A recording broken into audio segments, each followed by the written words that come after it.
열린교회 성도 여러분 안녕하세요. 8월 23일 매일 성경 묵상 함께 하겠습니다. 오늘 묵상할 말씀은 예레미야서 24장 1절에서 10절의 말씀입니다. 함께 읽겠습니다. 주님께서 나에게 이런 것을 보여주셨다. 내가 보니 주님의 성전 앞에 무화과 광주리 2개가 놓여 있었다. 이것은 바벨로니아 왕 느부갓네살이 여호와김의 아들 유다 왕 여고냐와 유다의 고관들을 비롯하여 기술자들과 대장장이들을 함께 예루살렘에서 포로로 사로잡아 바빌로니아로 데려간 뒤에 있었던 일이다. 그런데 한 광주리에는 만물 무화과처럼 아주 좋은 무화과가 담겨 있었고 다른 한 광주리에는 너무 나빠서 먹을 수도 없는 아주 나쁜 무화과가 담겨 있었다. 그때 주님께서 나에게 물으셨다. 예레미야야, 내가 무엇을 보느냐? 내가 대답하였다. 무화과입니다. 좋은 무화과는 아주 좋고 나쁜 무화과는 아주 나빠서 먹을 수가 없습니다. 그러자 주님께서 나에게 이렇게 일러주셨다. 나주 이스라엘의 하나님이 말한다. 내가 이곳에서 바빌로니아 사람의 땅으로 내쫓은 유다의 포로들을 이 좋은 무화과처럼 잘 돌보아 주겠다. 내가 그들을 지켜보면서 잘 되게 하고 다시 이 땅으로 데려오겠다. 내가 그들을 세우고 헐지 않겠으며 내가 그들을 심고 뽑지 않겠다. 이제는 내가 그들에게 나를 그들의 주로 알아볼 수 있는 마음을 주겠다.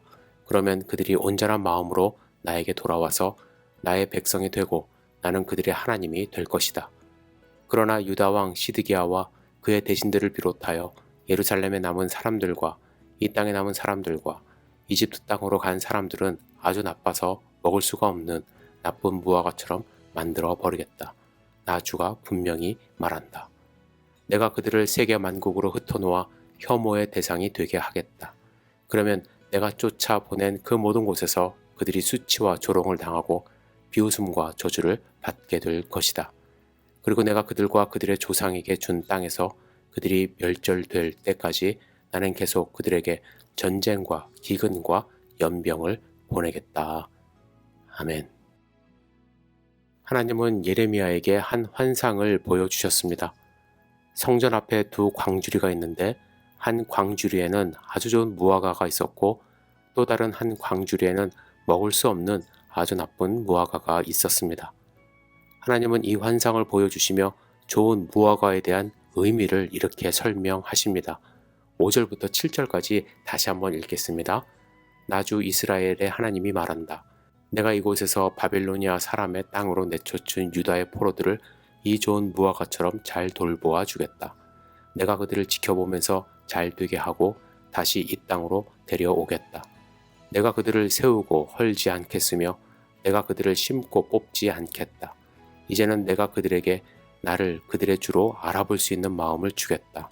그러면 그들이 온전한 마음으로 나에게 돌아와서 나의 백성이 되고 나는 그들의 하나님이 될 것이다.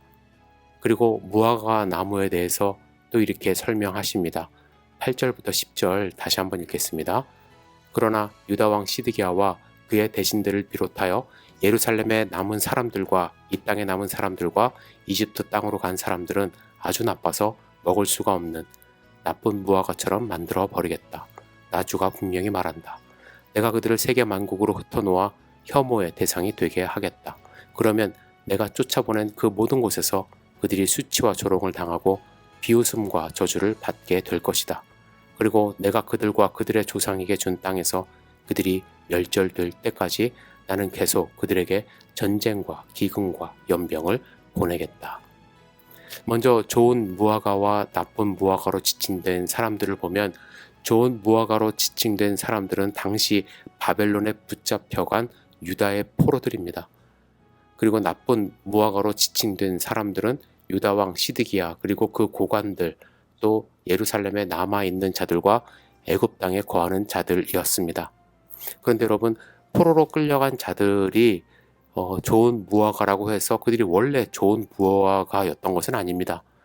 5절 하반부에 보면 좋은 무화과 같이 잘 돌볼 것이다 라고 기록되어 있는데 이때 돌보다 라는 말은 히브리어로 나카르입니다. 이것은 뭐뭐로 여기다, 인정하다 라는 뜻이 있습니다. 다시 말해서 하나님이 그들을 좋은 무화과로 인정해 주셨다라는 말씀입니다. 사실 포로로 끌려간 자들이나 예루살렘에 남은 자들이나 예레미야가 전한 멸망에 관한 예언들을 듣지 않았던 사람들입니다. 그런데 바벨론의 포로로 끌려간 자들은요, 하나님의 말씀을 거슬리고 순종하지 못한 결과로 받은 심판이라고 그들의 포로 생활을 여겼습니다. 이전에는 교만하고 나태했지만 포로로 끌려가자 그들 안에 있던 교만함과 나태함이 힘을 잃어버리고 그들의 마음은 하나님의 음성을 들을 준비가 되어가고 있었던 것입니다. 반면에 예루살렘에 남아있던 자들의 마음은 정반대죠. 오늘 본문과 동일한 심판이 묘사된 예레미야 29장과 에스겔 11장을 보면 예루살렘에 남아있던 자들의 모습이 어떠했는지 잘 보여주고 있습니다.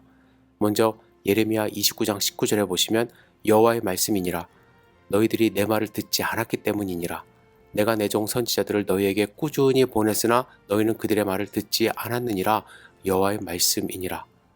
예루살렘에 남아있던 자들은 자신들이 포로로 끌려가지 않은 것을 하나님의 심판으로부터 벗어난 것이라고 여겼습니다. 그들은 포로로 끌려간 자들보다 도덕적으로 영적으로 우월하다는 교만감에 빠져 있었습니다. 그래서 계속해서 보내어진 선지자들의 말을 무시했습니다. 그들은 하나님의 은혜를 모르는 자들이었고 자신의 공로로 하나님의 은혜를 가리는 자들이었습니다. 또 에스겔서 11장 3절에 보면 그들의 말이 집 건축할 때가 가깝지 아니한즉 이 성읍은 가마가 되고 우리는 고기가 된다 하나니. 여러분, 이 말은요, 예루살렘에 남아있는 자들은 가마솥이 고기를 보호하고 감싸는 것처럼 가마솥인 예루살렘 성읍이 고기인 자기들을 천년만년 지켜줄 것으로 생각을 한 것입니다. 그래서 성읍을 의지했고 그 일로 인해 안일한 삶을 살았던 것입니다. 자신들은 당연히 보호를 받아야 하는 자인 것처럼 스스로를 소중히 여겼고 마치 자신을 지켜주는 것이 하나님이 아닌 세상의 힘인 양 세상의 힘을 의지하며 살았던 것입니다. 하지만 결국 그들이 본 것은 그들을 안전하게 지켜줄 것이라고 믿었던 예루살렘 성이 멸망당하여 무너지는 것이고 쫓겨남과 수치와 조롱을 당하는 모습이었습니다. 오늘 본문 말씀을 묵상하면서 우리는 어떤 무화과 나무인지 생각해 봤으면 좋겠습니다. 바벨론의 포로로 잡혀가 힘든 삶을 산다고 해서 결코 나쁜 열매가 아니죠. 그리고 예루살렘에 남아있다고 해서 또한 좋은 열매가 아닙니다.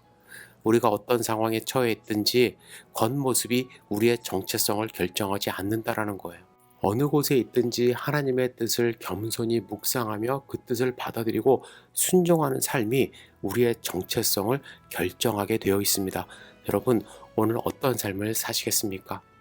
우리의 겉모습에 교만하거나 또 너무 내 자신을 초라하게 생각하지 않았으면 좋겠습니다.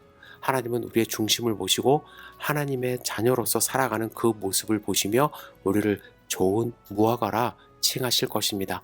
여러분들의 삶이 하나님 보시기에 좋은 무화과가 될 수 있기를 주님의 이름으로 축복합니다. 기도하겠습니다. 전능하신 주님, 우리의 삶을 돌아볼 수 있도록 인도하여 주시옵소서. 우리의 삶이 평안하다 하며 하나님 음성을 듣지 않는 나쁜 무화과인지 때로는 우리의 삶이 힘들고 어렵다 할지라도 하나님의 음성에 귀를 기울이는 좋은 무화과인지 스스로 돌아보며 하나님의 말씀에 순종하는 삶을 살 수 있도록 인도하여 주시옵소서. 우리 성도님들 안전 지켜주시고 건강할 수 있도록 주님께서 축복하여 주시옵소서. 예수님의 이름으로 기도드렸사옵나이다. 아멘.